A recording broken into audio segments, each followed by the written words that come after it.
Na na na na na na na na na na na na na na Batman, Batman. We're talking about Batman, obviously. And probably paying royalties for that. Oh fuck, you're right. God damn it. Well. We're young and our butts are pliable. We're fine. We'll burn that bridge when we come to it. Anyways, welcome back to the Derailed Podcast. We're going to talk about the Batman today because we both actually recently just watched it as of recording this. God, it was so good. Yeah, I gotta say, I thoroughly enjoyed it. Like, I kind of had to watch it, like, in pieces. Like, I watched it all in the same morning, but, like, I watched it in, like, probably, like, hour pieces because, like, I've got a kid, man. I can't watch a 3-hour movie nonstop anymore. Yeah, that's fair. That's fair. But I actually did, I was actually able to, like, sit there and, like, get into it and, like, you know, get immersed in it, even in spite of that. Like, yeah, this movie far exceeded my fucking expectations. I'll just say that right now. Oh, yeah. I had really high hopes for it ever since the first trailer dropped. Yeah. And, yeah. Oh, yeah. It's even better than I could have hoped. Well, see, I had high hopes for it, and I think what I mean by that when I say I had high hopes for it is just I just hoped it was a good movie, you know? Like, I just hope that it did well, you know. DC movies right now, well, I guess recently they've been getting better, but, you know, in the last 5 years or so, DC movies really haven't had the best reputation outside of, like, their animation stuff and, like, the CW shows. And now it turns out all of that is flip-flopped because the movies are still are starting to do better. The animation is still doing great. That's never been a problem. But all of the fucking CW shows are getting canceled. Yeah. Well, no one's really watching TV right now. Yeah, that's fair. Because, like, either, you know, everyone's got, like, Netflix or Hulu or Disney Plus or fucking, in this case, HBO Max, because that's what it's on. Yeah. Fucking, like, it honestly, I don't know anyone who actually sits down to watch TV anymore. It's just, like, one of those or, like, YouTube. Or we're all fucking working. I mean, aside from my parents, like, my parents still, you know, use and watch cable. Okay, I don't know anyone above a certain age threshold. Yeah, like as far as, like, friend group, so not family related. Like, yeah, I would definitely say, like, I don't think I know anybody under the age of 35 who watches TV. Yeah. Yeah, the only time I even turn on our cable box in the other room is to, like, basically get as much as I can from, like, baseball highlights or watch games whenever I can. Yeah, that's honestly the only reason I kind of, like, wish I had cable at the moment is so I could watch, like, baseball right now because that's what's currently going. Yeah, but then you got deals with, like, Disney Plus with, like, Hulu and ESPN where you can just watch it on ESPN, so why bother? Yeah, that's true. And I mean, I guess all it really comes down to is, like, who do you want to watch? But it's like, I want to watch the fucking Dodgers, but clearly, like, living up here in Washington, that's out of my market. So how the fuck am I going to watch the Dodgers up here unless it's on, you know, ESPN or fucking, you know, the Dodgers are playing the Mariners or something like that. Although, just a small thing, if you don't have time for full games but want to catch up on, like, your team's, like, highlights from recent games, I want to say they actually have highlight videos set up for the teams on, like, the actual, like, MLB YouTube. Yeah, because that's how I was able to keep current last year. Oh yeah, that was how I fucking found out about Shohei Ohtani. Was you were watching a video of him and I was like, "Oh my god, this guy's a monster." Yeah, he is. Oh, And real dude, rough start to the season this year, though. I mean, I guess, like, I watched an Angels game while I was down in California recently. Me and my dad were watching the Angels game, and literally his first fucking at bat, he just fucking destroys it. Comes up again and does it again, dude. Oh yeah, that must have been one of like because like the first like 3 games were a little rough. Oh yeah, Yeah. Like we got reamed by the Astros 3 out of 4 games. Like, oof. like how the fuck? I'm not gonna get into that. I was about to say we went from talking about Batman to talking about baseball. Holy shit! But getting back on topic, I remember talking with coworkers who went to see it like the night the Batman came out in theaters. Mm-hmm. And like, so they went to see it. I saw them the next day. They were talking about it, like no spoilers or anything. But they were talking about like it's really good. You know, it's a little long. Could have cut out a little bit of time here, a little bit of time there, or like minor plot point C. To which I highly disagree. Yeah, no, I disagree too. Because I'm watching the movie. I finish it up, and I'm like, that was fantastic. Like, if they cut anything else outside of what the 4 minutes ish of like the final Arkham scene. Oh yeah, like, fucking. That could have been fine. We'll throw a spoiler warning on this. Fucking. There's a scene towards the end of the flick with Joker and Riddler talking because their cells are right fucking next to each other because these geniuses thought that would be a good idea. It's Arkham. People escape all the time. They're not. They don't hire great people. They don't compensate very well. They really don't give a shit. So, I mean, like, they don't even have dental, from what I've heard.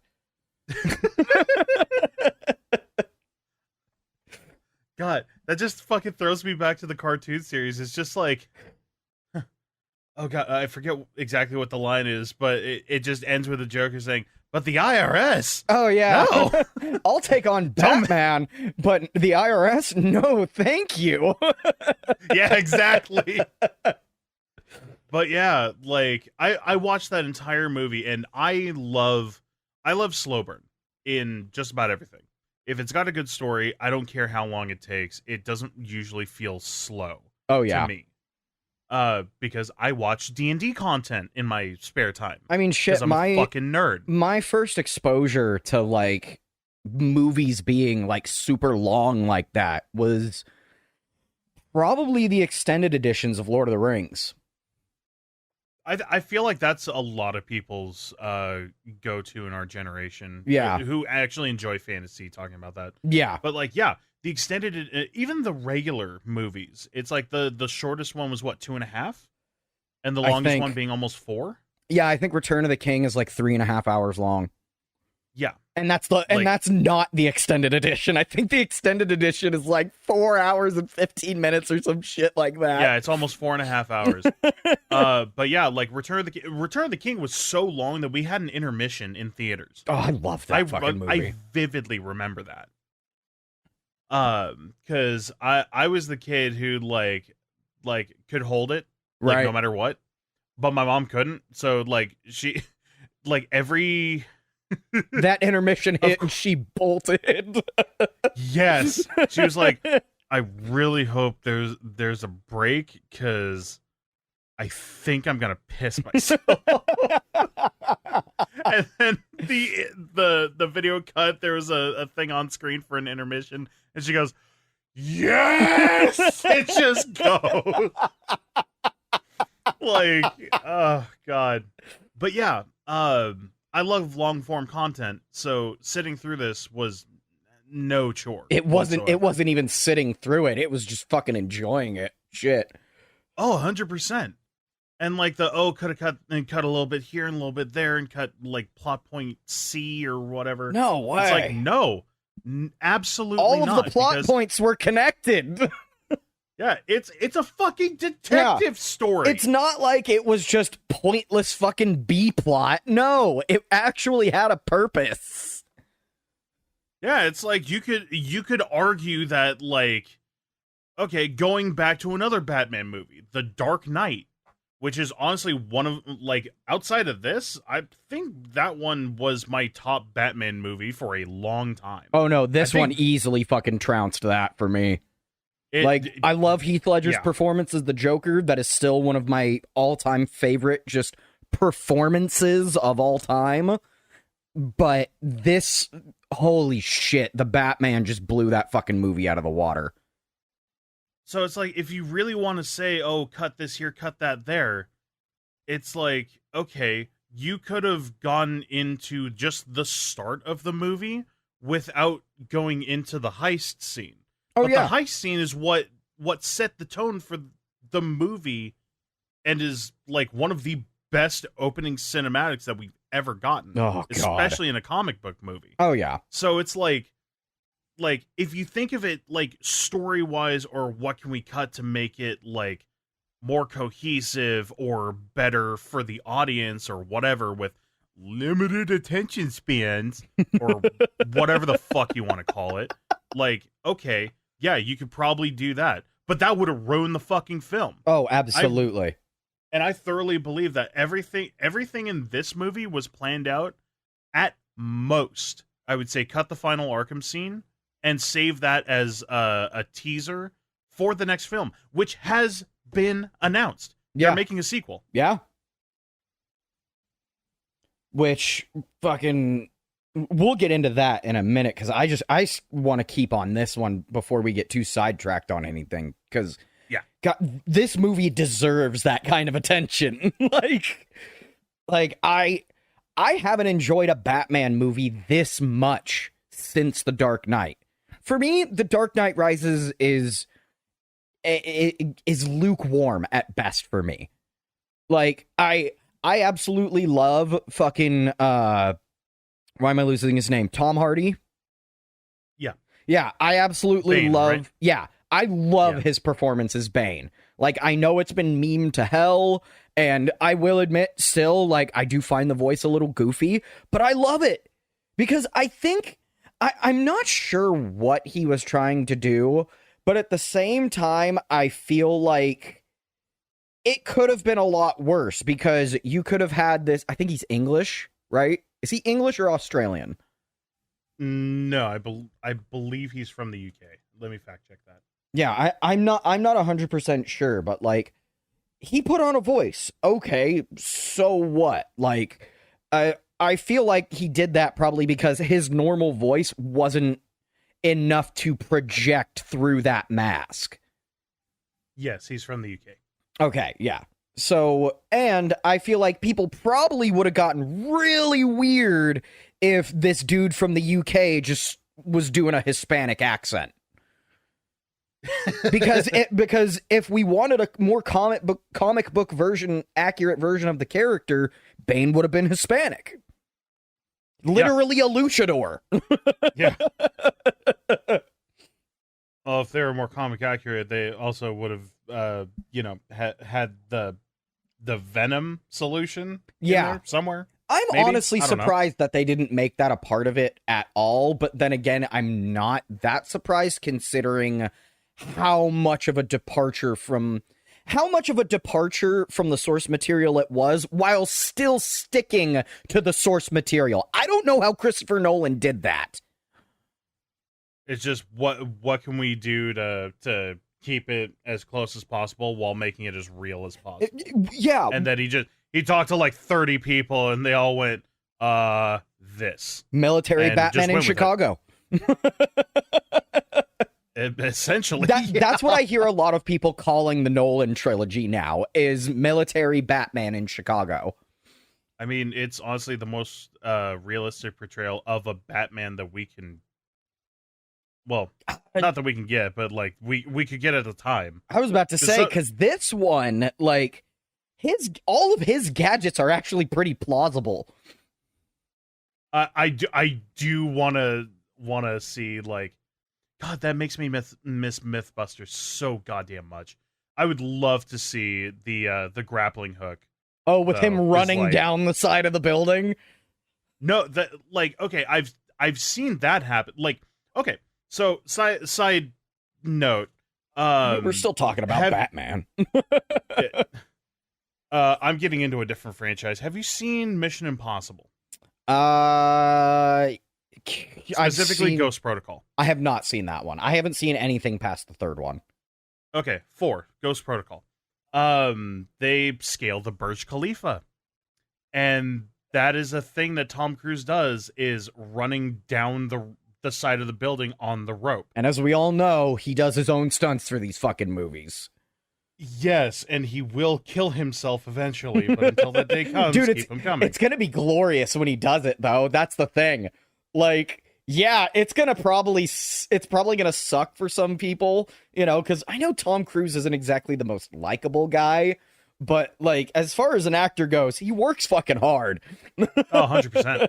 Like, that's gonna be, like, a crazy fucking day for the news, because it's just gonna be like, Tom Cruise died while doing a fucking stunt on the latest Mission Impossible movie, and everybody's just gonna go, yeah, like... Like, yeah, people are gonna be upset about it, but, like, no one's gonna be surprised. But yeah, no, it's just like some of the gadgets I would love to see, like Mythbusters, like getting back together and looking at some of that, because like some of it's a little odd, but like then again, technology's fucking weird. Technology like, we don't know is weird. We don't know where it's gonna go in the next 10 years.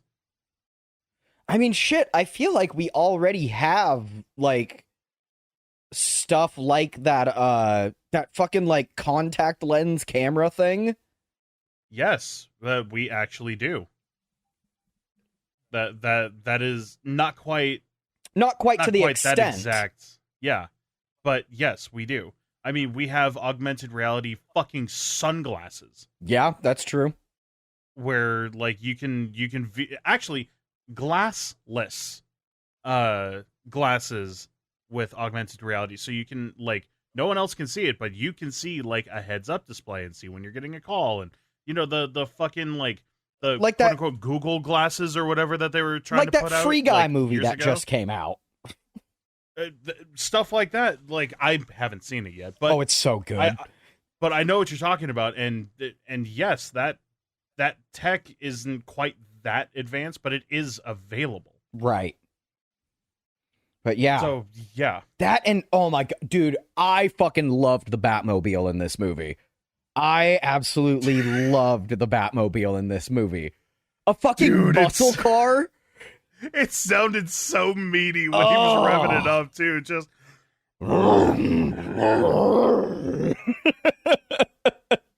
Oh my god. The fucking highway chase was just beautiful. Oh my god, dude. Like, that movie. I got you! I fucking got you! Just the look of fucking terror that the penguin had was just... Oh god, yes. Oh man. And that is exactly what we're looking for when it comes to Batman. Yeah. It's like, that is his whole shtick, is mysterious, in the shadows. No one knows where he is. No one knows who he is. No one knows what he's going to do. But that fear stays in, and everyone just kind of does their own thing. So if I had any, like, real, like, critique of this movie, like, criticism, it would have to honestly be not the soundtrack itself, but at least from my perspective, the lack of variety in the soundtrack. Because to me, thinking back through this movie and, like, retracing my steps through it, it feels like there was only 3 songs in this entire movie. Oh, okay, no, 4. Like, there was, like, the opening theme, the fucking bomb, bomb, bomb, bomb, bomb, bomb, you know, that, which, that gave me, that made me feel like I was watching the animated series. Yeah. Like, you know, the Nirvana song. Oh, Something in the Way? Yeah, that song. So it was actually really nice having, like, to my recollection, the original song playing, but I also kind of wish that the mix that they used for the initial trailer when the title came up, like, I kind of wish that they would have used that version at some point in the film itself. Yeah, I'm surprised that I didn't hear that either, because we talked a couple of days ago when we planned to do this podcast, and throughout the entire movie I was listening for that and I didn't find it. But yeah, going back to the initial point, like, so there was those two songs, the actual version of Ave Maria, and then there was like the alternate version that they would use whenever there was a scene involving the Riddler. But other than that, it feels like it was literally just those 4 songs for the whole movie. I'm gonna have to watch it again, but it didn't feel like there was just that much music in the movie in general. Well, yeah, that's what I'm thinking, is it's like, if that was the case, it had to have been just because there really wasn't any other... I mean, okay, and the club scenes. I totally forgot about the fucking music in the club scenes. Well, yeah, but that's a given. Right. Having a club scene be totally silent would be the most jarring experience ever. That would be very interesting. I feel like the way that they would have gotten away with that is like, if the entire scene was from the perspective of Batman, and like maybe there's something in his suit that like cancels out everything that's not a voice, you know? Yeah, well, there is software that can like narrow down a hertz range, right, to what is typically used in the voice to kind of narrow it down. Mm-hmm. It would still be a little muddy, but it's possible. Right. But yeah, I think that would have been kind of cool if they had done something like that. Yeah, oh man. And I'll fucking say it right now. I honestly think the Riddler in this movie is at least 10 times more terrifying than Heath Ledger's Joker. Like, Heath Ledger's Joker made me feel uneasy. I was scared of the Riddler in this. I wouldn't quite go that far, but it was definitely interesting. I think what it is for me is because... Can we also give Paul Dano props? Oh, for his beautiful rendition of Ave Maria? Actually hitting them, like, being able to go falsetto and hitting it, like, near flawlessly while still acting. Like, it's just top tier. It wasn't terrible either. Like, no, it was actually really good. It was really good. But, like, I think the reason why I found him so terrifying is... that could be a real person. That was totally intentional. Like, this version of the Riddler could totally be a real person. And that's fucking scary. He's just an unhinged fucking 4chan user. Exactly. Like, that's literally what he is. He's just an unhinged fucking... he's just someone who wants attention and is going to do anything to get it. Like, that was, like, yeah, and, like, because to me, the Joker in The Dark Knight, while the Christopher Nolan movies are, like, the most real Batman movies we've ever gotten, per se, the Joker still feels like a comic book villain in those movies, in that movie. You know what I mean? Kind of, yes. It was just like, especially like in his mannerisms and the way he acted. Like, yes, you could clearly tell that this guy was just completely fucking unhinged, but he still felt like a comic book villain. The interesting thing about it, though, is like with that version of the Joker, it did. If you really pay attention to what he says, and like kind of think of everything he says as like kind of a facet of himself, not necessarily not necessarily true or false in the context of like There is no black like or how white when he's it comes to dealing with the Joker.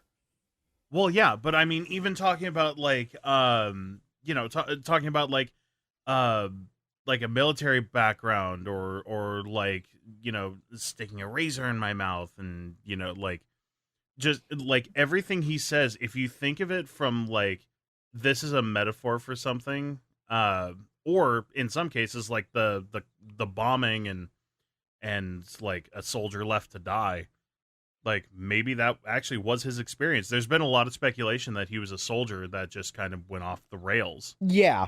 when he came back, and a lot of his like how would he know how to use an RPG or like Where how the hell to would he get effectively hand wield- grenades? Yes, how to effectively wield a firearm without presumably without training, and like how comfortably he sat with the color guard during the ceremony. Yeah, when I think that's the biggest tell right there. it's like, no, the dude's got a military background. The dude is smart. He's a tactician. Yeah. Is he stable? Absolutely not. But yeah. But does he think it through? Yes. Yes, he does. Uh-huh. But yeah, I think that's I don't know. It's just, to me, and obviously I'm not speaking ill of Heath Ledger's performance, because God forbid you say something negative about that performance on the internet. Like I'm definitely not speaking ill of the performance. It's just there's a certain aspect of it that where the performance at a certain point, the character still extends past reality, if that makes any sense. Yeah. Like I hear that. Yeah, it doesn't exactly jump the shark, obviously, but it does somewhat. I don't know what it is, but the performance just kind of escapes reality at a certain point for me. And yeah, I didn't get that at all with this Riddler. Like that, and I think it was the following too. That was something that really got me. That's what I was about to say, is like all of the followers who were at the arena, like, God. Yeah, like that was like, that's the part that like really just solidified to me, like, God, this guy is like, yeah, I get it. He was just this creep that wanted attention in the end, And but at the same time, like, it's terrifying because you don't fucking know. That could be your fucking next door neighbor for all you know. Mm-hmm. Like, and that's the fucking terrifying thing about it. Like, oh my God. But yeah, and like, I'm not saying that's a bad thing either, because it was a phenomenal performance. Like, oh my God. And this was such a different version of the Riddler too, compared to like what we're used to in, the comics and the cartoons. Mm-hmm. Like, let's be real, 90% of the time, the Riddler just ends up being a fucking joke.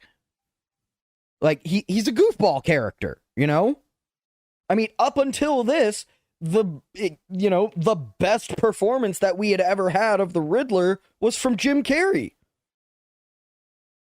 A performance that made Tommy Lee Jones fucking hate him. Yep. I hate you. I cannot. I think it was like, I can't condone your buffoonery. Something like that, yeah.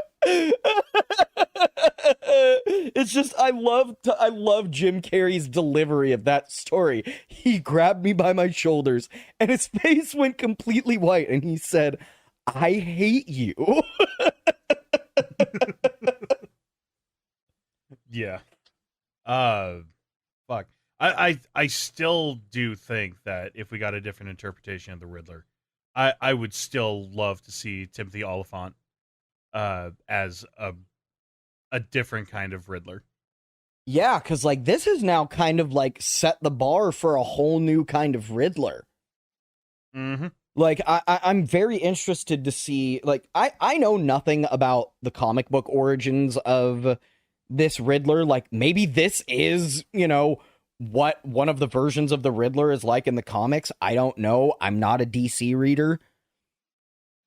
So that too, by the way, fucking should speak volumes to how good this fucking movie is. I am not what you would call a DC fan, and I love this fucking movie.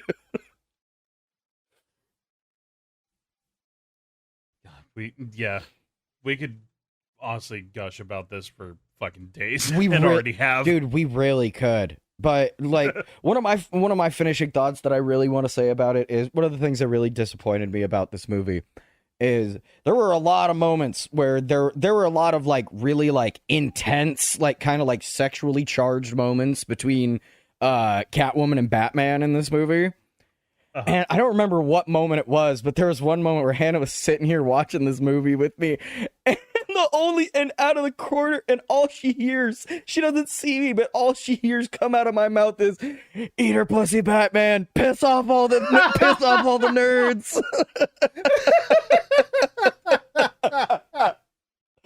Oh yeah, that's right. Fucking superheroes don't do that. Bullshit. I was literally just sitting there, just, "Eat her pussy, do it."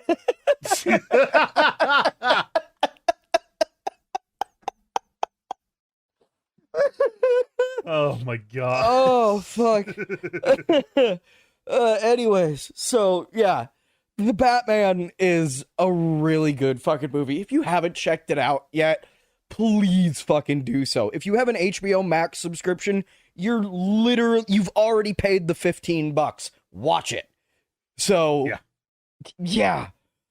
But can we talk about Pattinson's Bruce Wayne for a minute? Oh my god! I love emo Bruce Wayne so much. I love emo Bruce Wayne, and I'm completely saying this unironically. Same. And it's kind of interesting because I remember a couple of coworkers like kind of pissing and moaning about like, well, you know, he's a philanthropist, blah blah blah, like yada yada yada, is like could have taken after his dad and like done something and blah blah blah. And I'm like, dudes, you're missing the point. Okay, first off, anyone who's lost a parent, a grandparent, someone super close to them, and doesn't deal with that, whether by going to therapy, taking time to grieve, whatever, I can speak from experience from this, it fucks with you. Yeah, and you often end up becoming reclusive. Yes, very. And then, of course, having basically a surrogate father with Alfred, and keeping that in the back of your head, and then just kind of wallowing in that frustration of it, like that's one of the reasons why he blows up, and it makes sense. Yeah. And that's why it's so like that hospital scene was so heart-wrenching. Oh, like, yeah. Oh my god. Oh, speaking of which, speaking of that scene, the scene that preceded it, I'm literally sitting there through that entire scene going, there's no fucking way. Because like me watching this now knows that this is going to be a series. So I'm like, there's no fucking way that they had the balls to kill off Alfred in the first movie of this fucking series. Like, shit. What really got me was, it was just like, oh my god, that's happening. Bruce, you got it, like, you know, you gotta see the fire. You gotta get there quick. No. And it's like, Master Wayne, it happened an hour ago. Oh. It's fucking, excuse me. Oh my god. What? It was brilliant. And I also liked how they just kind of toyed with the idea throughout the entire movie. It wasn't just it wasn't just like towards the end or anything like that. Like throughout this and throughout, like, I would say the entire maybe like second half of the second act throughout the third act of the movie. Uh-huh. I wasn't sure if Riddler knew whether or not Batman was Bruce Wayne. Like, I don't think it was until they confirmed that, no, he definitely does think that they're two different people. I thought throughout the entire thing that he knew. Especially with the Bruce Wayne. Yeah. During the first, like, face-to-face confrontation. He's just like, this motherfucker knows. Oh my god. But I also like that he kept his cool through that. Like, you know, stood there, looked at him, looked at the camera, and was like, I can't make a move. If I make a move, that tells right away that he's right. Mm-hmm. But then he says something that kind of makes you go, wait, does he not know? Yeah. He's the only one that we didn't get. You and I. It's just like, oh. okay, this is a point where he hasn't figured out yet. Okay. We still have some room to go. Yeah. Like, oh my god. It was just like going back to emo Bruce. Yes. Like there is a reason why he was that way and why he's taking out a lot of his, and why he answers, I'm vengeance.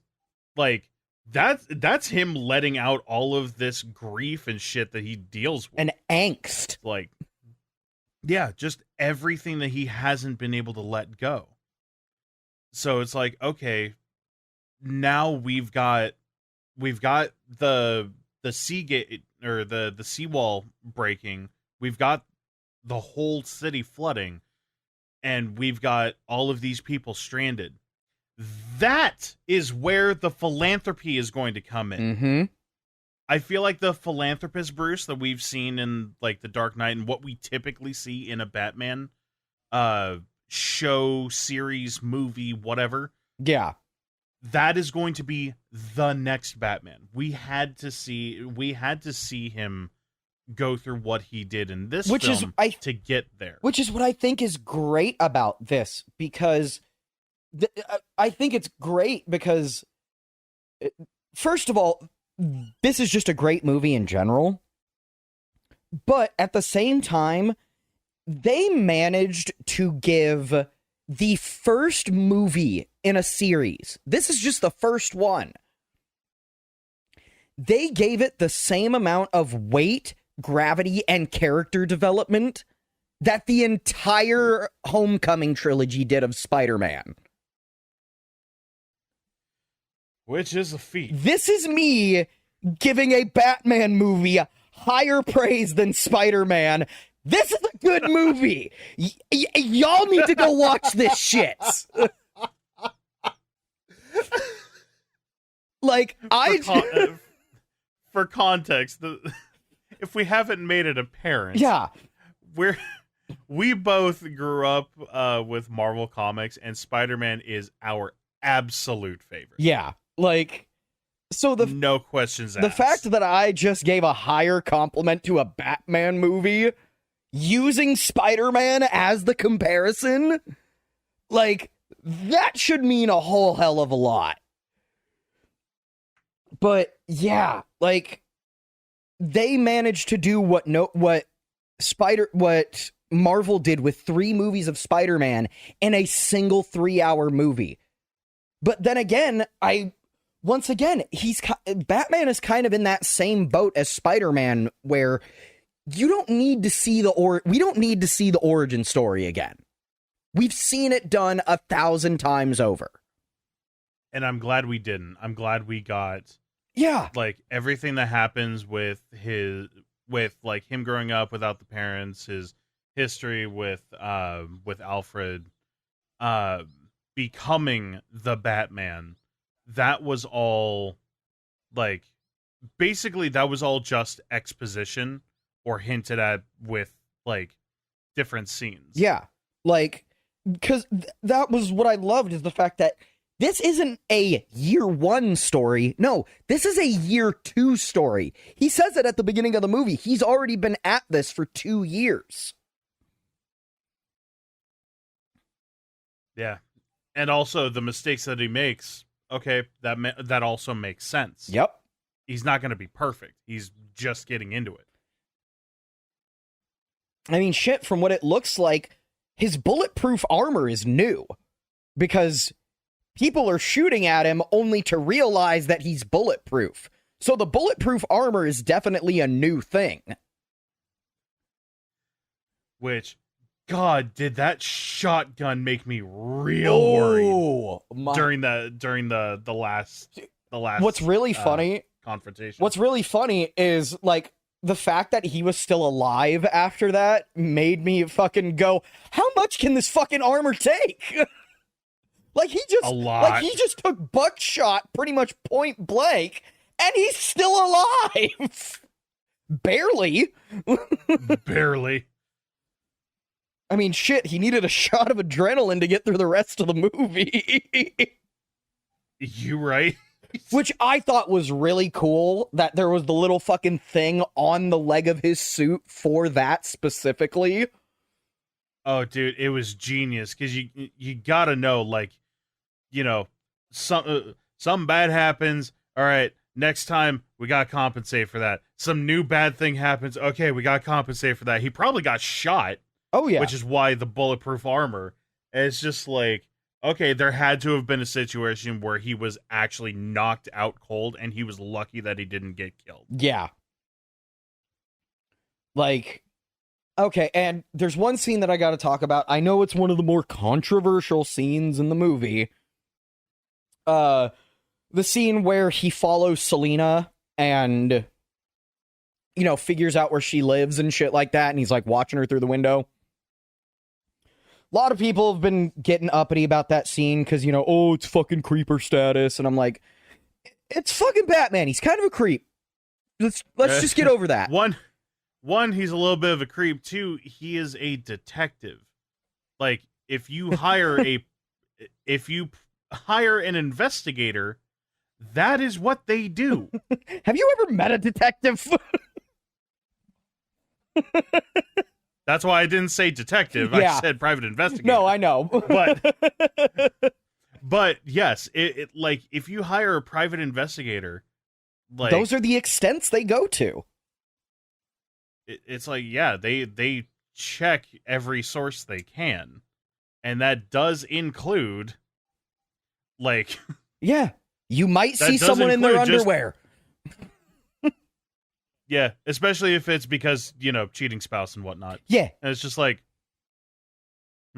But yeah, like, okay. The thing that I really liked about that movie is it kind of gave us an insight as to, oh, this is how he knows everybody's fucking identity.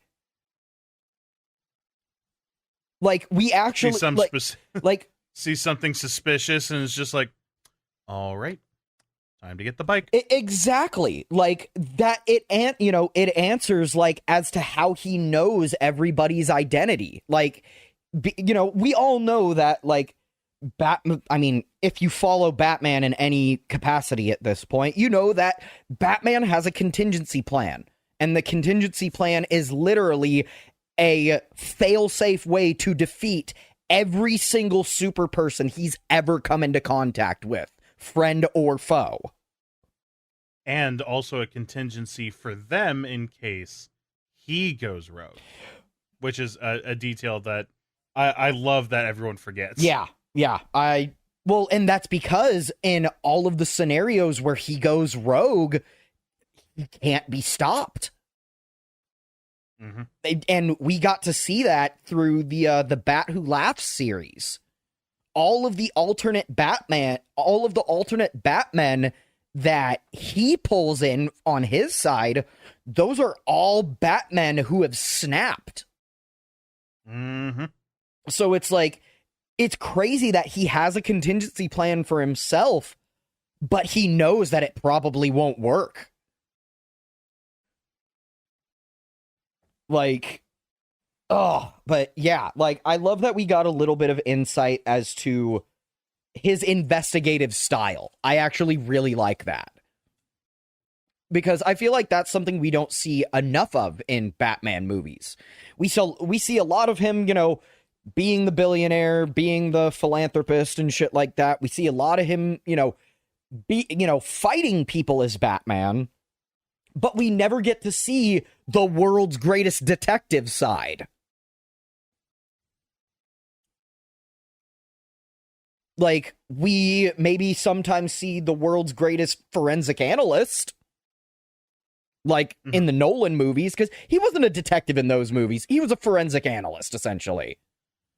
Yeah, pretty much. You know, and in the, the fucking Tim Burton Schumacher films, like, because they each did two, right? Burton did the first two, and then Schumacher did the following two.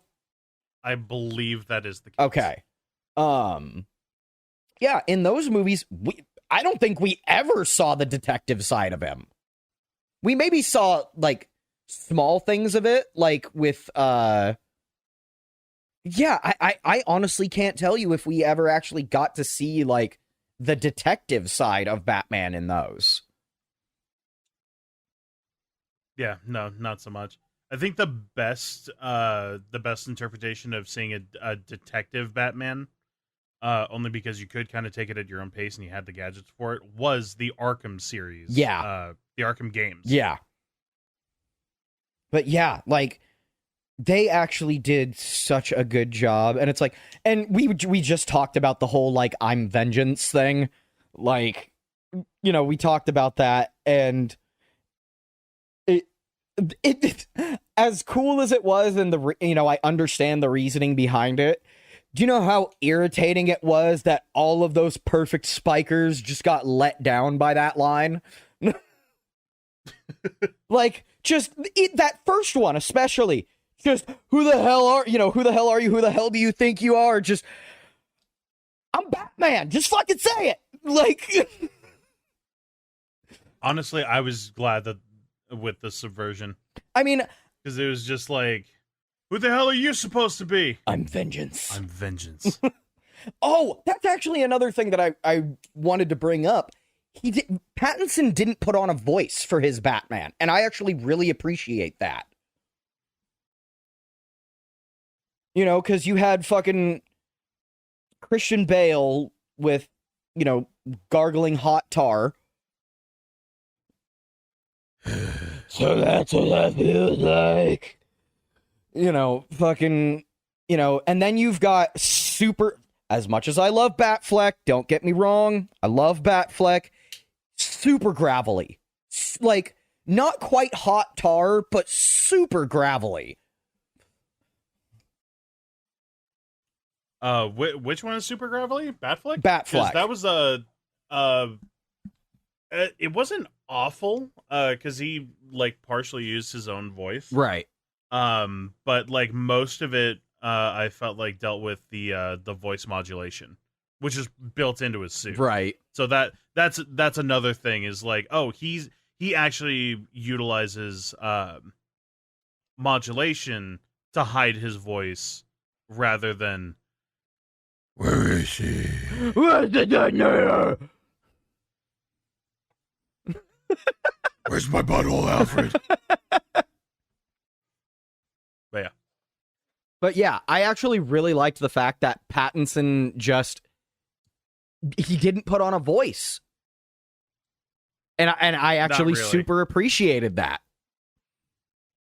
But, God. Actually, I just thought of it. One reason for that, he's a recluse. No one really sees him or hears from him. No one really knows what he sounds like in the first place. And when he does speak, and when he is in public, he either doesn't speak at all, or he speaks in very short 1-2 word responses.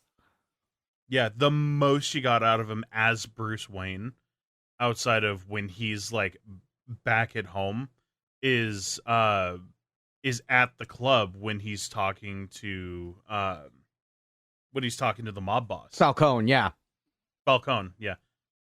Also, it felt a little odd hearing Falcone when I remember hearing Falcone. Yeah. For the longest time. Me too.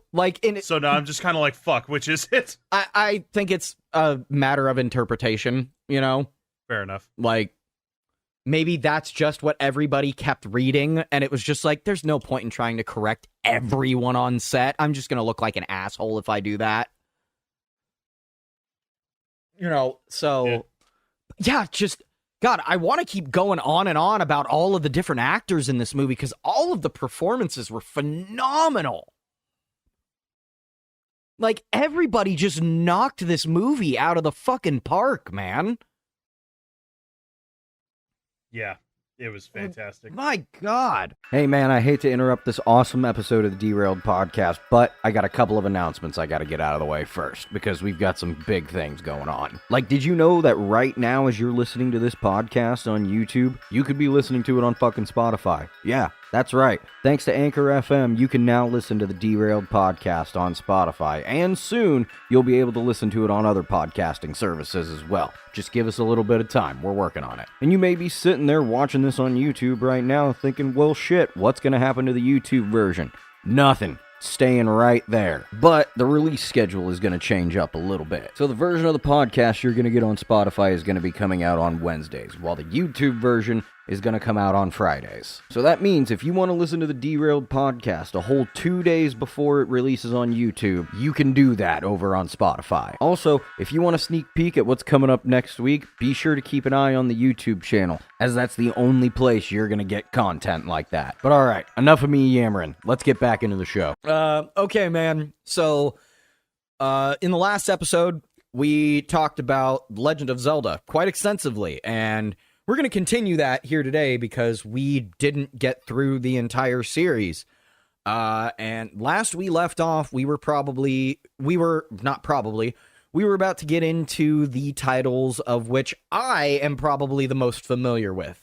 Like, I think out of the entire series, I think these two upcoming entries are the ones that I am the most familiar with. And Yeah. the first of which being fucking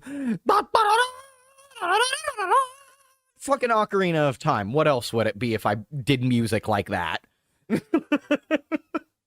Like, it's A stroke. like, yeah, I mean, yeah, you're right. Ocarina of Time, to this day, is considered to be one of the best Zeldas of all time, if not one of the best games of all time. Now, this isn't the part where I'm gonna go on, like, an Aaron Hansen style fucking rant about why Ocarina of Time isn't as good as we all remember, because oddly enough, I've gone back and I've played Ocarina of Time quite a few times in the last couple of years, and I still very much enjoy it. Like, does it have some blemishes as far as, like, game mechanics and, I mean, definitely graphics? You know, like, it does have some shortcomings in those departments, but it's really easy to look past them for me for some reason. Is it a perfect game? No, but I still enjoy it very much. I could go on for days about Ocarina of Time, but I want to give Fish a little bit of floor time here too. So, what do you got on this one? I honestly think it's gonna be mostly you, but Oh. so my entire, and I do mean entire, history with Ocarina of Time is basically getting to adult Link and then never touching it again. Okay. Whether that be because I was borrowing someone else's system, losing that save file because it was on emulation, or just one reason or another, I was never able to get the past countless save files lost to emulator crashes. it. Yeah. But like, I do remember pretty vividly most of, like, what leads up to that. The Forest Temple and everything up until that point are most vivid because I went through that so many goddamn times. Okay. So are you talking about the Great Deku Tree dungeon, or like legit the Forest Temple? The Forest Okay. Temple. When you have to find the ghosties to do the fucking elevator. Yeah. That one. That is actually my least favorite dungeon, and it is because of that reason. And also, it's the main reason I dislike that dungeon so much is because obviously this dungeon is very reliant on the bow and arrow. Like, it's the item that you find in this dungeon, and it helps you get through the latter half of the dungeon. But if you were to have the bow before you went into the forest temple, it would not be nearly as frustrating as it is without it. Like, that first half of the dungeon wouldn't be nearly as... For me, personally, the first half of that dungeon has always been stressful. I'm one of those people where it's not until there's usually a certain wall that I will overcome in every game, and then that's where I I'll hit my stride after that point. I don't know what it is. Maybe it's just because the games are actually built to be that way. But yeah, that's just how I am. Like, once I have that bow and once I'm done with the forest temple, I can breeze through the rest of Ocarina of Time. It's like, I've done it too many times to count.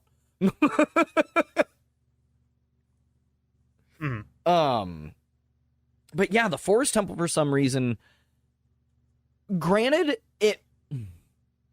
I'm gonna be that fucking asshole right now and say outright, I don't think the water temple is all that difficult. Like, yeah, I don't remember it being terrible. Like, everyone complained. Oh wait, no, I think I'm thinking of what am I thinking of? The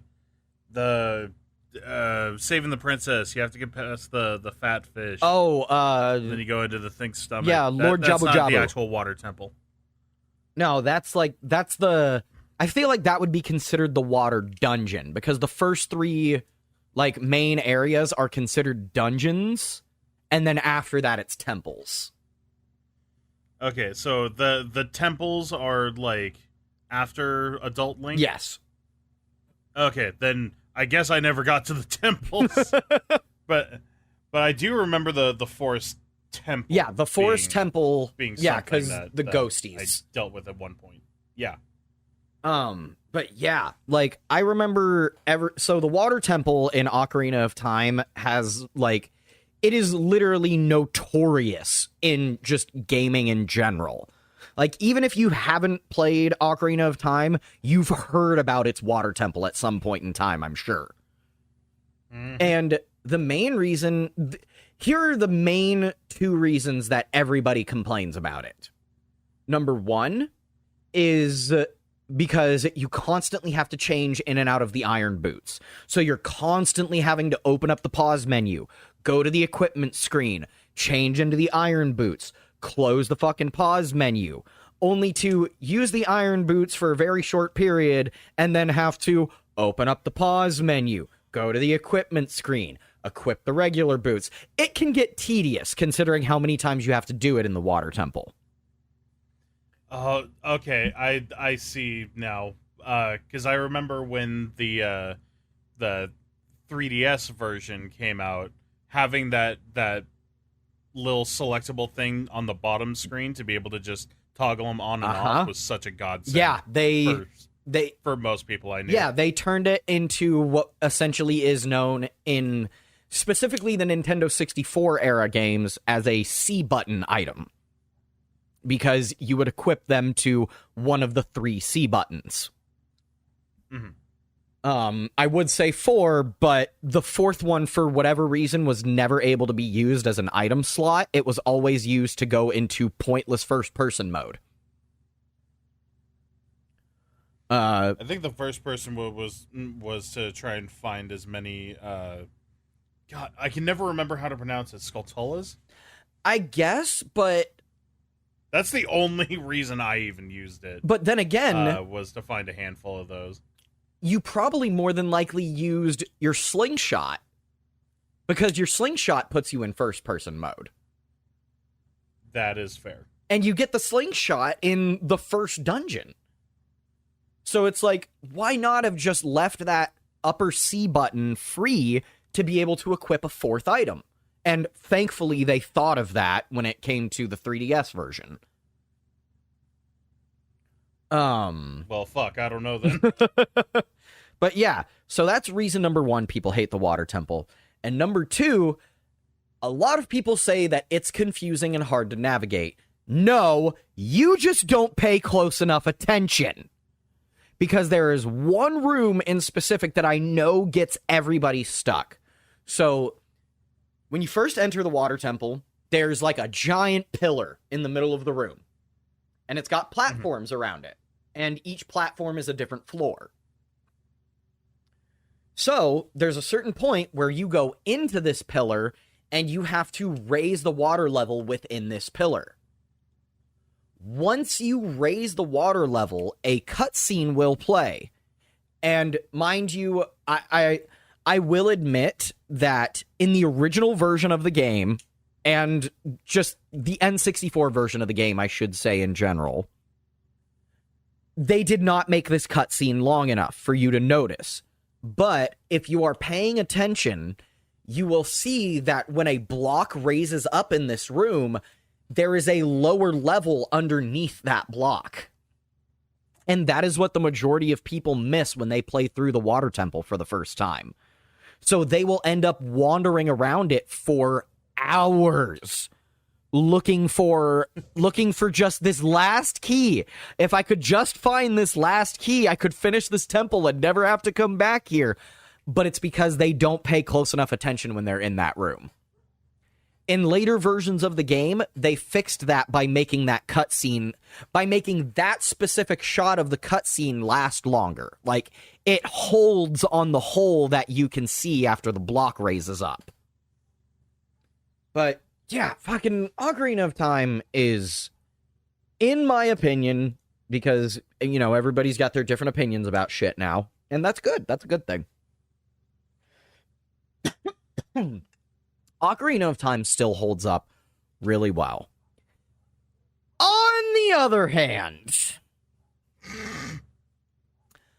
I am on record of saying that Majora's Mask, the sequel to Ocarina of Time, I am on record of saying that Majora's Mask is my favorite game in the series, hands down. Now, while that may be true for its story, I can't play it. I have tried to sit down and play this game so many times, like on stream, off stream, the fucking 3D version for the 3DS. I hate this fucking game. I don't know what it is about this game. It functions on the same goddamn shit that Ocarina of Time does. But for whatever fucking reason, I love this game, but I hate it. I love it so much, but I hate playing it. Which I don't know what that means. I don't know what that means either. But, okay, look, bottom line is, maybe it's just because this game is so short, because there's only 4 dungeons in this game. Which means, really? Yeah, only 4.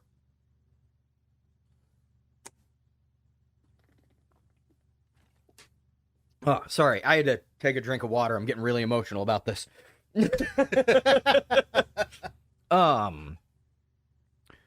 So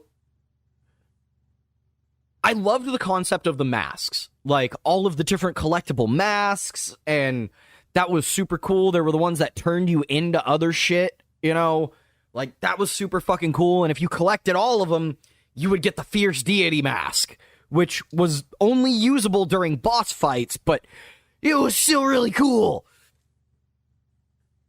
And yeah, like I just remember that was really cool about it. Some of the side quests in this game are really fucking like the story beats of this game and just a lot of the things about this game are fucking awesome. But for whatever reason, playing it is a fucking nightmare. And I have no idea why. I love this game to death, but I have a very it is definitely a very much a love-hate relationship. I haven't played all the way through Majora's Mask 3D, so maybe I'll do that and I'll have a different opinion after that, but as far as the N64 version goes, I can't play it anymore, man. It's I got nothing more to say in fear of me like further just horrifically bashing one of my favorite games. Oh god. If we were talking about Kingdom Hearts, I would gladly do that. But no, that's going to be for a different podcast. Oh man, yeah. That I think we'll change the name of the podcast to The Rant Train. Oh, that feels accurate. Instead of Derailed, it's The Rant. All the more the Rant Train. Boop, boop. But yeah, do you have anything on this one? Really. The most that I can say is I am a little Deku Sprout. That's it. That's as far as I've gotten. Oh man, that's gonna. I've played like the intro and maybe first like major dungeony area, but outside of like getting to the actual fucking overworld and like the first day, nope. Oh shit. Well, we're gonna have to add that one along with Zelda 2 Adventure of Link to the fucking. We're gonna have to stream that list. Oh, where I get to play as a goat man? Link? Yeah. That works. Yeah, we're gonna have to add that to the list too. Yeah, fucking this Jersey Devil game is real enticing. Let me tell you. But all right, I've got nothing else to say about Majora's Mask without fucking alienating myself among Majora's Mask fans. Now it's my turn. Yeah, now it's Fish's turn to go crazy because he's actually played the next two entries in the series. So almost in their entirety. I should say, yeah. Yeah. So I love Oracle of Seasons and Oracle of Ages for the Game Boy Color. So outside of the very first Legend of Zelda, or the little bit that I was able to play over at a friend's house on the N64 with Ocarina of Time, these were the first Zelda games that I had actually properly played, and I loved them to pieces. And I'm so sad the third one got nixed. Because this pair was supposed to be a trilogy. Yeah. Each of them dealing with a piece of the Triforce. Yep. But it got condensed and scrapped, or the last one got scrapped because of time crunches. So according to what I'm reading here, actually, what happened was, so originally what was going on was, so yeah, like you were saying, it was supposed to be. So originally, it was just supposed to be, we were only supposed to get one game. The team was experimenting with porting the original Legend of Zelda to the Game Boy Color. It was then that they decided to make a trilogy and for it to be called the Triforce series.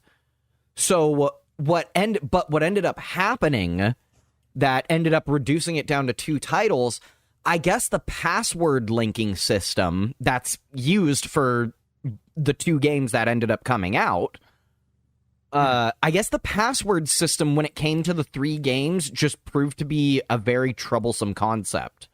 So that was when they decided to reduce it down to two at Miyamoto's suggestion.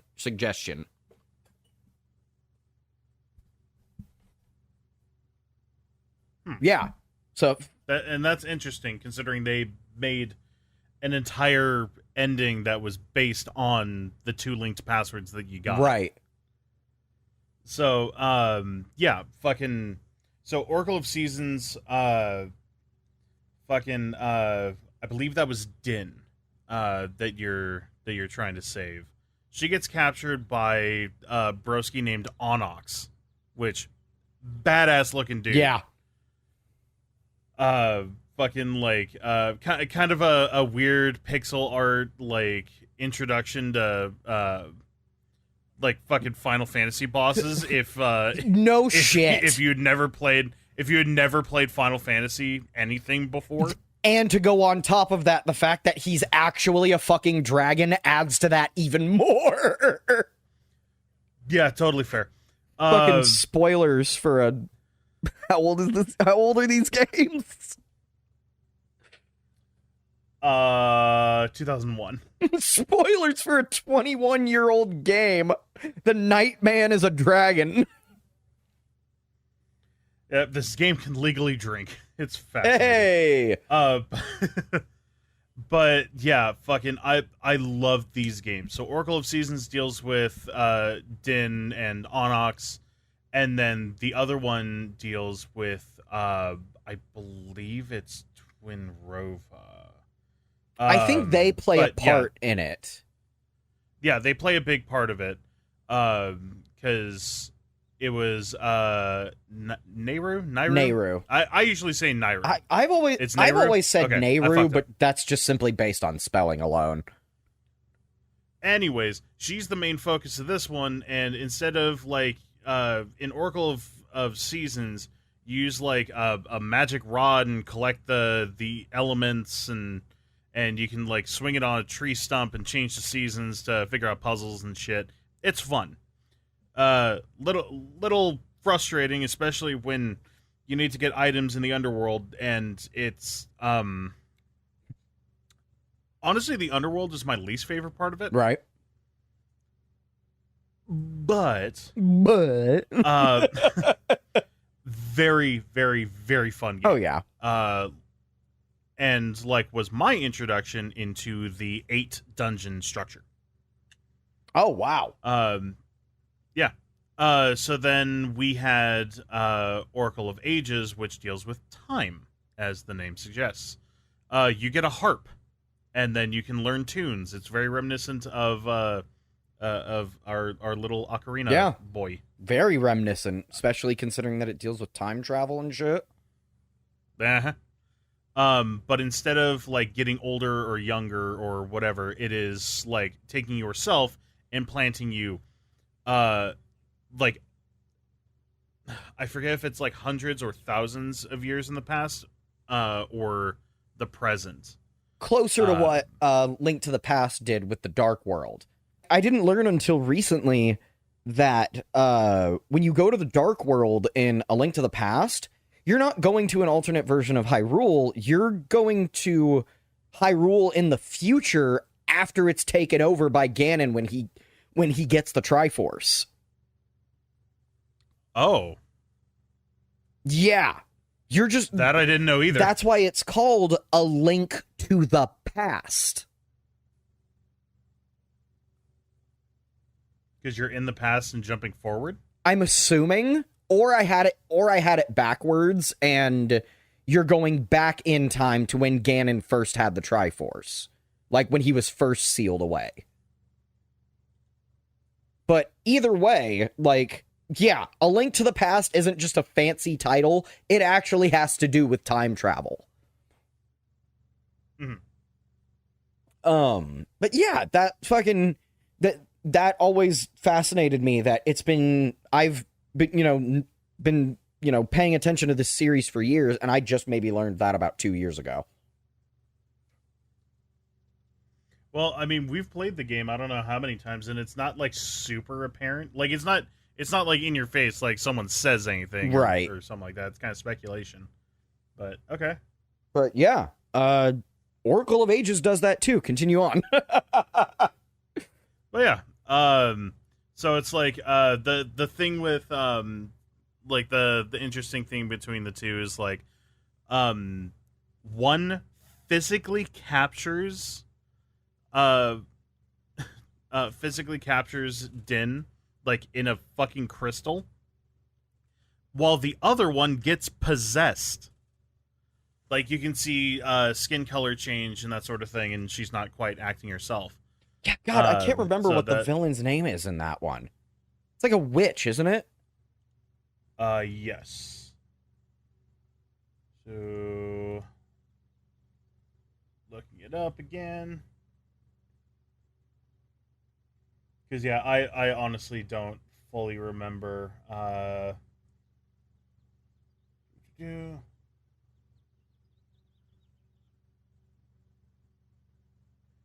Varen. Yes. I knew it was something that started with a V. But yes, Twin Rova is involved. Yes, Twin Rova is who sends Varen and Onyx out to find these two goddesses, essentially. Because they're meant to be like, yes, they are personifications of the yeah. No, I think that, I mean, based on their names, they are the physical versions of the three goddesses, of two of the three goddesses, the only one missing being Furore. Yeah.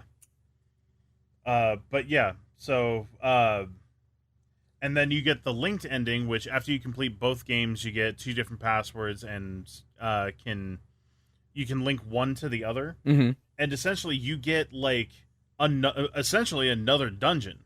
Oh, it's not a full dungeon. It's more like a glorified boss fight. Got it. But it's still like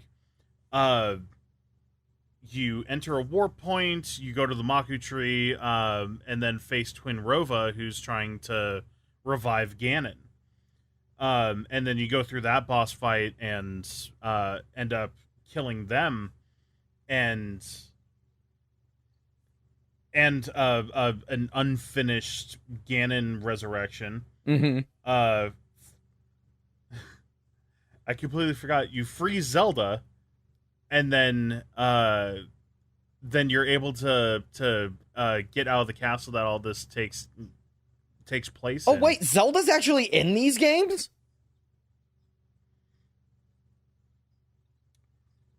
Yeah, not really apparent when you go through it the first time, because you're just so hyper-focused on fucking Din and Nayru. Yeah! Or Nehru.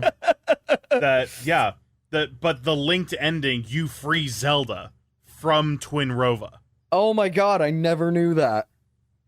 I've never beaten these games, so... I only beat Seasons fairly recently, which I'm still kind of pissed about, because I think I sold my Oracle of Seasons copy when I was younger. Which don't sell anything from your childhood. It's not worth Seriously, it. just fucking don't. Just don't. But I sold my copy of Seasons and Ages. And Seasons, I was at the 8th dungeon boss. So I was very close to finishing it. Oh, no. I'm kind of pissed I didn't. Oh.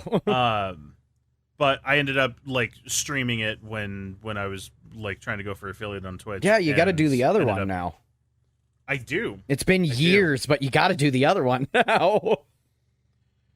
Fucking, it was gonna be a fucking like every Monday was like retro shit, and I was able to do it for a while, and then work picked up, and we saw where that went. Yeah, but well, I mean, you ended up getting a new job, so yeah. Actually, I just put in an interview for a different position where I work, so hell yeah, luck on that. But yeah. Fucking, I love these games so goddamn much. Took up a lot of my time when I was a kid playing the Game Boy Color. And outside of a handful of later entries, are still some of my favorite Legend of Zelda games. Yeah, I haven't played them personally, but I feel like I definitely should do so just to be able to get the story out of them. Yes. But yeah, I think fun little side story on these games, just simply because we're talking about them. So I recently came down to California, and I visited with Fish one of the days I was there. And we went to the mall and we stopped into this little game store, and I'll be damned if they didn't have a Game Boy Advance version of Oracle of Seasons right there on the shelf. Yep. Oh God. For a little bit of context, they were not released on anything but the Game Boy Color. Yeah. I mean, they were given digital releases on the 3DS, I'm assuming. I'm not seeing any information about that here, though. I need to pull up my 3DS, but yes, they like all of the major like old school games. So we've got like Pokemon Red, Blue, Yellow. You've got Oracle of Seasons and Ages. God, I can't talk all of a sudden. Yeah, there were quite a few games that were like really up there. I think they also did like Link's Awakening DX and like Link to the Past, the big ones. Yeah. For the Game Boy Color and Advanced era they put out. By the way, quick little sidebar, because what you were just talking about actually relates to this and something we were talking about last week.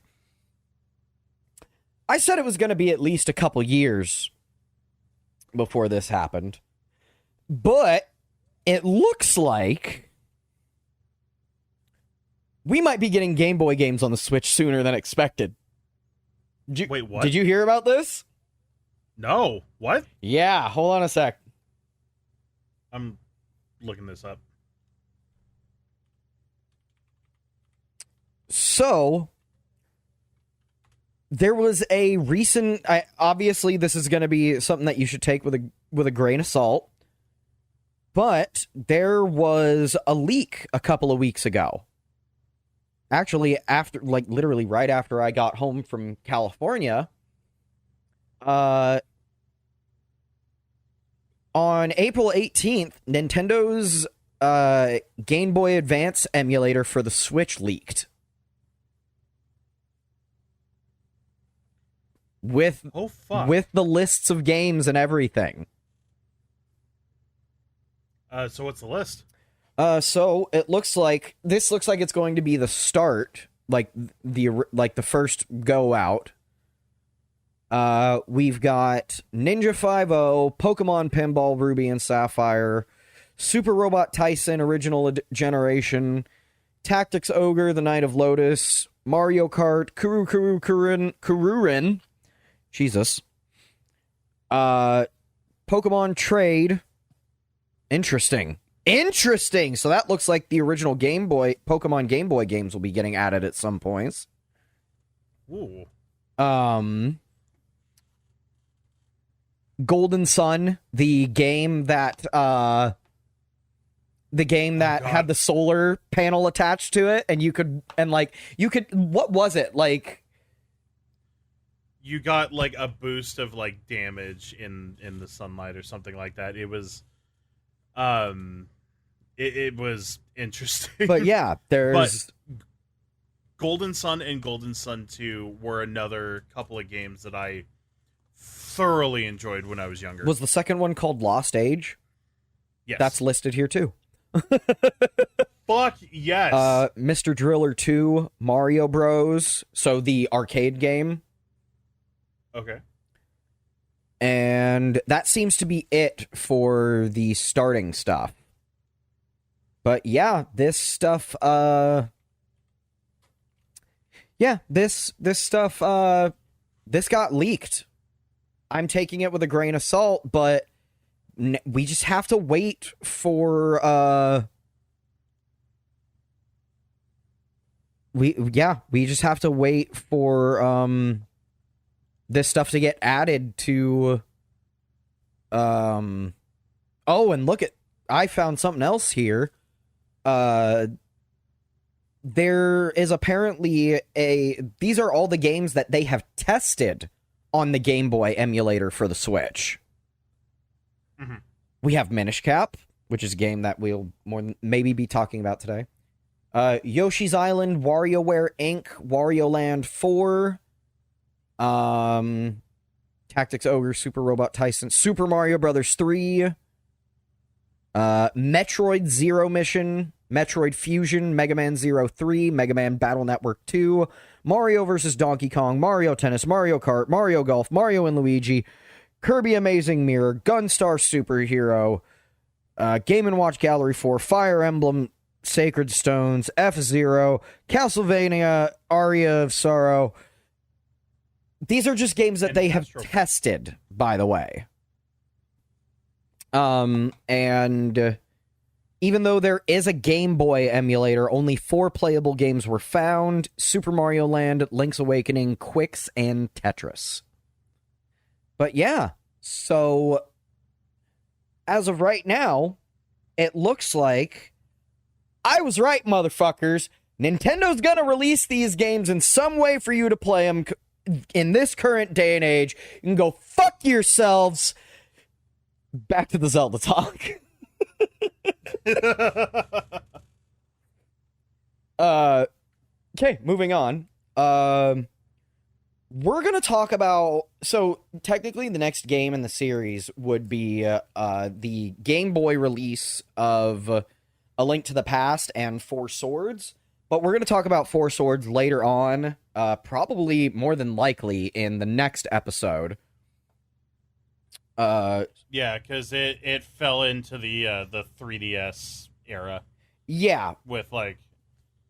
Or, like, kind of revamped with, like, Triforce Heroes. Yeah. Yeah, well, that, and it's like, it's kind of a spin-off. Four Swords Adventures. It is its own thing. Apparently, this game and Four Swords and Four Swords Adventures are 2 completely different games. But yeah, we'll talk about that when we get into, like, the spin-off. We'll talk about Four Swords more when we get into the spin-offs. For now, we are actually going to... we're going to finish up here with the last 3D title for a few years, actually, and that is motherfucking Wind Waker. What do you got on Wind Waker? I got to play it a handful of times because I never owned a Game Boy until GameCube. Fairly recently. Or GameCube, yes, excuse me. I'm still hung up on the Game Boy, excuse me. But yeah, I've never owned a GameCube until fairly recently, so like, yeah, I could only ever play it over at a friend's house, and maybe, like, I went through the starting mission to like rescue the pirate captain and kind of get that whole thing started, right? You know, going through the prison. Which that being in that open courtyard with like the lights kind of going around and having to hide under the barrel and sneak through is still kind of nerve-wracking, not gonna lie. Oh yeah, definitely. But outside of that, I don't really have much experience with it other than, ironically, because this is just how it went, like, whenever we would have issues, like my girlfriend at the time and I, whenever we would have issues with bosses, especially for Zelda titles, we would pass off the controller and give the other one a shot.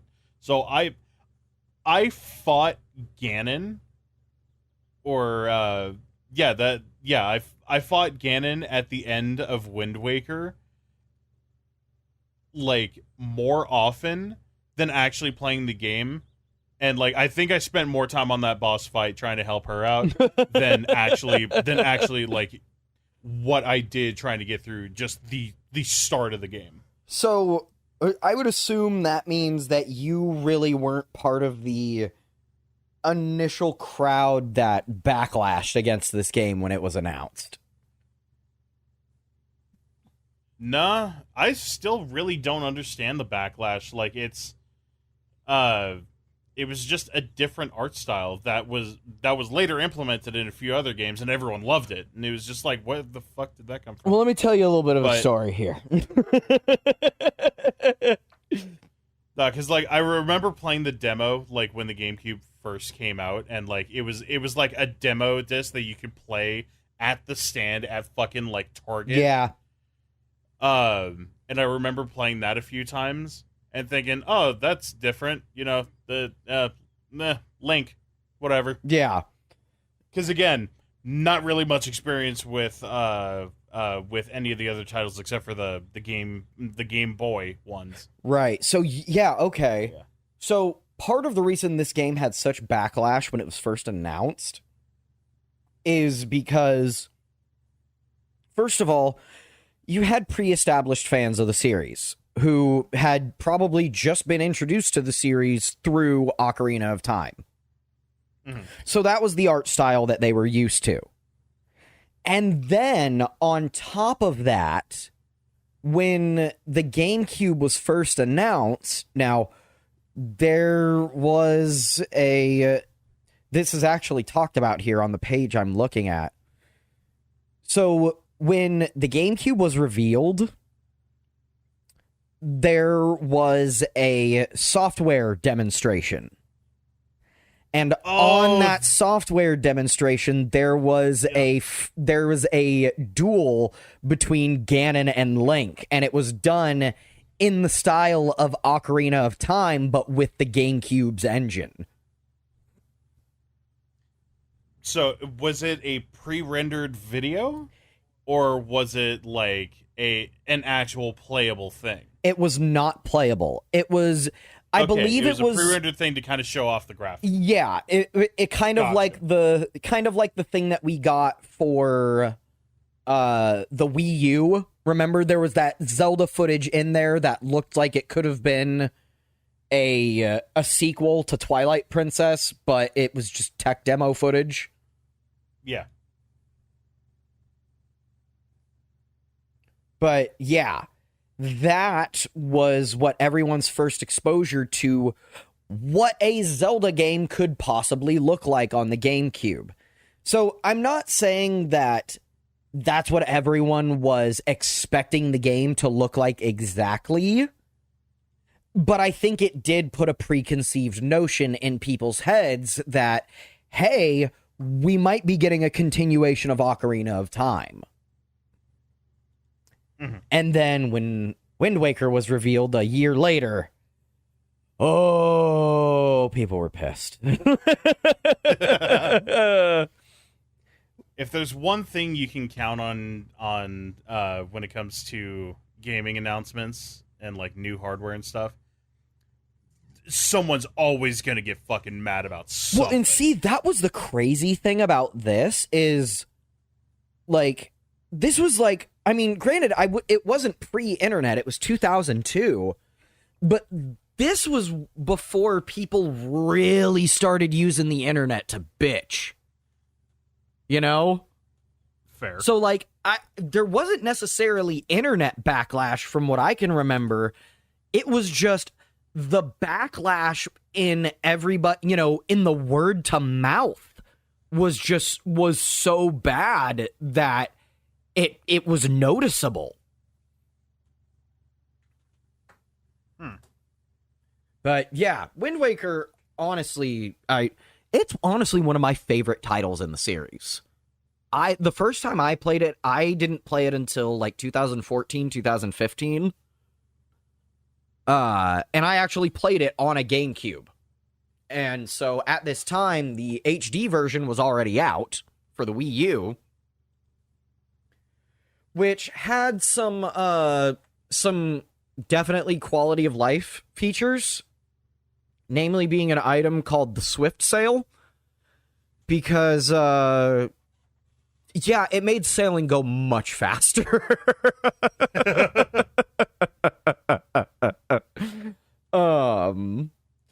But yeah, because sailing in the original Wind Waker legitimately feels like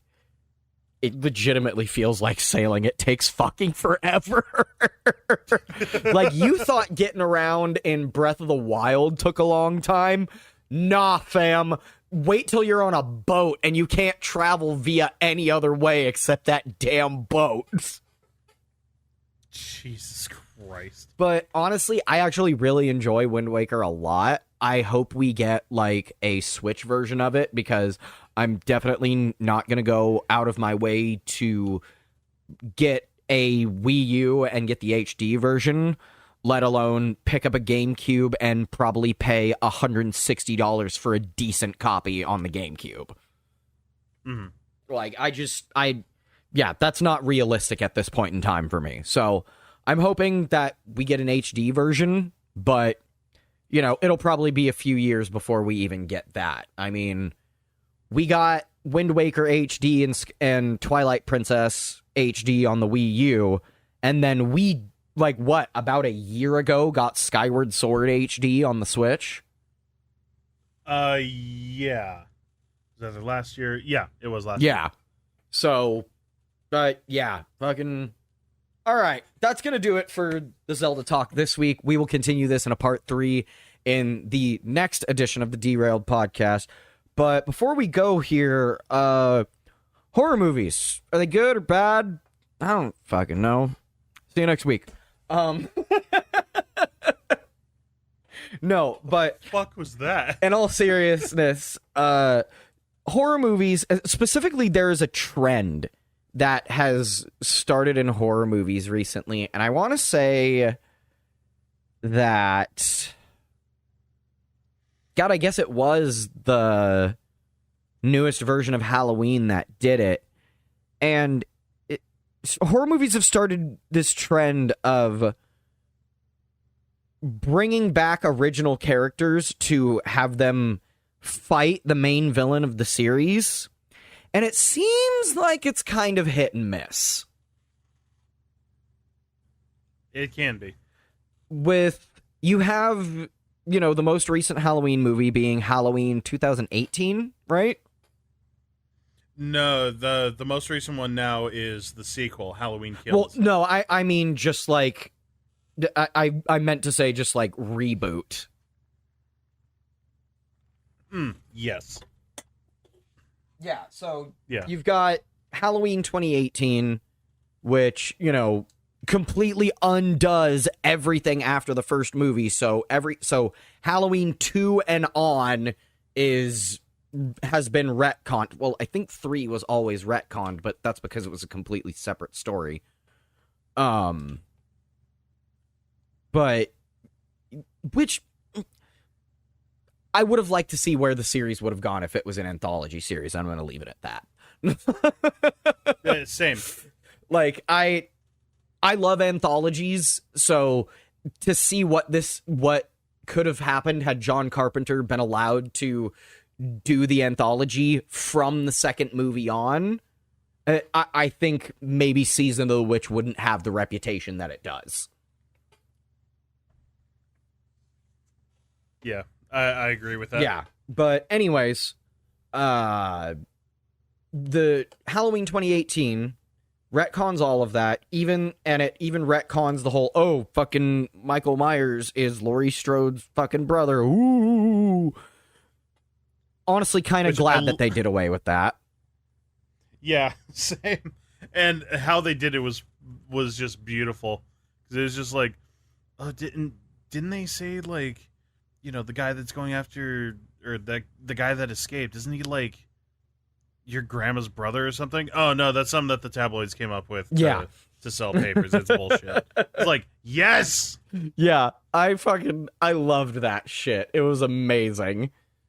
That movie was really fucking good. I haven't seen the sequel to it yet, Halloween Kills. The reception has been lukewarm at best. At best. It's okay. There's a lot that could have gotten cut that would have made it a lot better. Yeah. From what I've heard, it's kind of hard to stomach this movie because its message is very unclear. Maybe next episode we'll talk about it more because by then both of us will have made a point to watch it. How about that? Sounds good. But yeah, just more importantly, what I'm talking about is the trend. You know, you've got, you know, Laurie Strode, who's actually been preparing for Michael's return because she knew for all these years that he was still out there. what he was doing all of this time, I don't exactly remember because it's been a while since I saw Halloween 2018. And the last 4 years has been a real blur.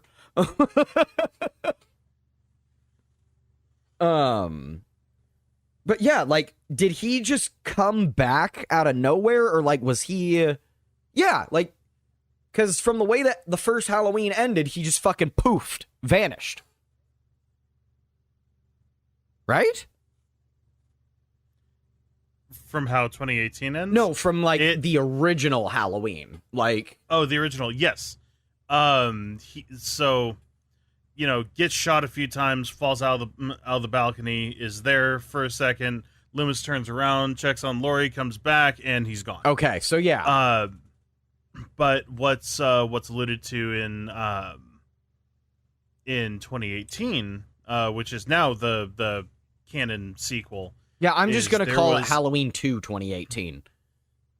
Or no, it wasn't even. Was it 2018 or was it the new one? But either way, like there was like an in character conversation about, oh yeah, this is the guy that picked him up that night, and that's when Michael got sent to the station and or to the asylum to be like watched over. Oh, okay. Because I'm pretty sure it was just like a maximum security prison. That they had like a doctor in, because he, of course, all of the doctors that deal with Myers like go fucking crazy one way or another. Well, I mean, fucking Loomis. Yeah, exactly. Because he's like, I'm the only one who understands this. I gotta kill him. I gotta kill him. Yeah. Dude, fucking, I think my favorite version of unhinged Loomis is from Halloween 2. Just waving a gun around, pointing it at teenagers. Oh yeah, trying to fucking get him to fuck off. Oh my god. But anyways, yeah, so the trend that they started, and that's the trend, where the final girl returns and they actually fight against the fucking villain. They just recently attempted it with Texas Chainsaw Massacre. From what I can tell, it's piss poor. Yeah, there was too much Zoomer humor in the way for the movie to actually be enjoyable, is what I heard of it. And I could gather that from the trailer, too. The trailer made it look so... Oh, the trailer made it look awful. So not good. The trailer made it look terrible. And it's like the whole thing of, like... God, what's the character's name? Texas Chainsaw Massacre 2022. After 50 years of hiding. Oh yeah, this is yet another Texas Chainsaw Massacre. So we are now on what, the fourth incarnation of this timeline? Ish. Because like obviously we have the original from the 70s. Yep, and that goes up to 3 or 4, I think. Pretty sure it was just 3, because then there was like a long hiatus, and then I remember there being the first remake. Actually, I was about to say, because I think the 4th one was supposed to be like a soft reboot, the one with fucking Matthew McConaughey and fucking boo.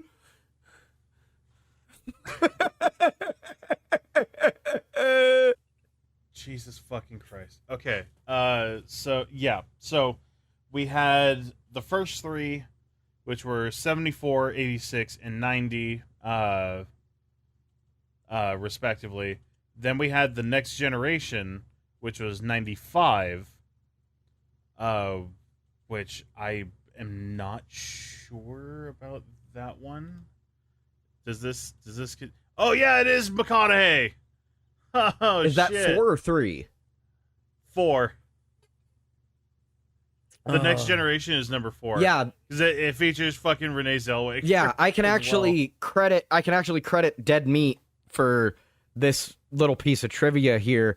that movie actually had some controversy because it was released once, it was panned horribly, and then after McConaughey and Renee Zellweger both had like proved themselves as like marketable in Hollywood, they tried to re-release the movie. Or no, they did re-release the movie, and I know at least Matthew McConaughey's lawyers sued the production company because they were just trying to use his name to make money on this movie. I mean, can't say I'm surprised. But the comments on this new fucking... Oh my god. The comments on the trailer for the new one are all about this, just the one line. Fucking try anything and you're canceled, bro. An actual line written by a professional screenwriter. Try anything and you'll get canceled. How to destroy the whole atmosphere with one phrase. Yep. I remember that was the thing that made me turn off the trailer. But yeah, so we had those, and then 2003 had the Texas Chainsaw Massacre from Michael Bay's studio, which it's funny because people forget that Michael Bay started with horror before going to Transformers and becoming the explosion guy. Actually, if you want to get before technical, that, he was just the TNA guy. Actually, if you want to get really technical, before that, he was a milk guy. There's like a famous Got Milk commercial. It's the one with like the dude trying, like he's like a huge Mozart fan, and like he's eating a peanut butter sandwich, and then there's like an ad on the radio, or like a radio contest, and the trivia is about like fucking Mozart. And he can't answer the question because he doesn't have any milk. I do remember that. Yeah, that commercial was directed by Michael fucking Bay. Anyways, fucking, I don't know where I was trying to go with this whole horror movie conversation, but I enjoyed Texas Chainsaw Massacre, the remake. Everything after that was meh. Yeah. But that one from 2003 was actually like the opening scene. That's the one with Arlie Ermy, right? Yes. Okay. Yeah, that's the one where fucking there's a chick walking down the highway, they pick her up and they start driving towards the house. Yeah. Like she flips shit, pulls a pistol out of her pooter and fucking blows her brains out in the van. And it's got that beautiful fucking dolly shot where it goes through her head looking at the others. Yes. No, I actually really like that one. The sequel, I don't really care. The one that came after that, I don't really care for too much. The beginning? The one that actually tried to explain Leatherface? Yeah. Well, mainly just because, like, I wouldn't have minded that if that had been the first one that came out. But, like, it was the fact that it came out after the other one, so it's like, well, I mean, none of these characters are gonna die because they're in the other movie. Yep. So it's like, well, there's a bunch of people we can take off the list. And then we had the obligatory 3D movie. And I think, wasn't that a start to a new franchise? That wasn't even part of those ones? Yeah, I think Texas Chainsaw 3D, Leatherface, and Texas Chainsaw Massacre from this one are all 3 separate timelines. So we got like 5. I think Texas Chainsaw 3D is supposed to be a sequel to it serves as a direct sequel to the 1974 film. Okay, so the first one, and then what? Why? Yeah, and then Leatherface was the prequel to that.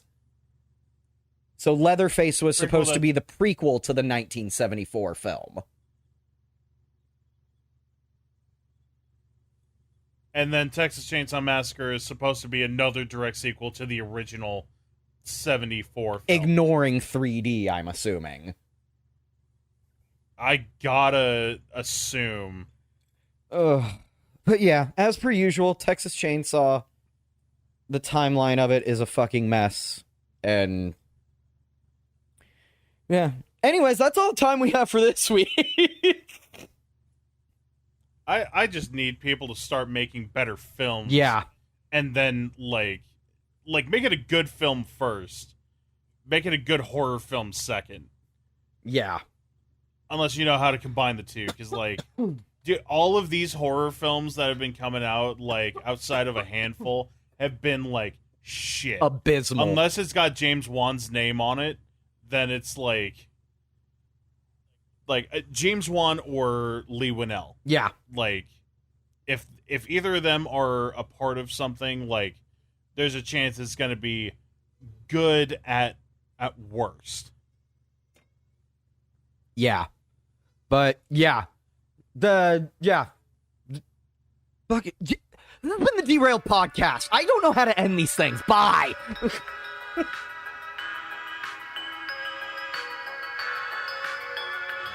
Texas Chainsaw remake makes me want to fucking kill myself. Jesus Christ.